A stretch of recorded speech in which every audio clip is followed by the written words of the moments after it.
Hi, welcome to Richard Kabili YouTube channel, and for today's tutorial, I will be teaching you on how to turn on and off autofill suggestion selected haptic and voiceover on iPhone X. But first, kindly subscribe to this channel and don't forget to hit the subscribe button and the bell to notify you for the new updates. And let's start.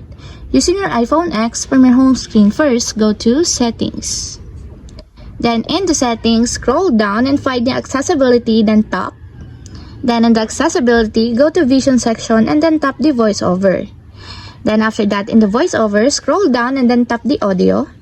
Then in the audio, tap the sound and haptics. Then in this part in the sound and haptics, scroll down and go to text editing section, then tap the autofill suggestion selected. Then in the autofill suggestion selected, find the haptic, and as you will see, there's a switch button located on the side of it. Then all you have to do is just tap it to enable until it becomes green.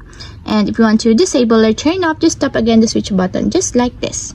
And that's it, we have successfully turned on and off autofill suggestion selected haptic and voiceover on iPhone X. If you have a question, kindly comment down below and don't forget to hit the subscribe button and the bell to notify you for the new updates. And thank you for watching!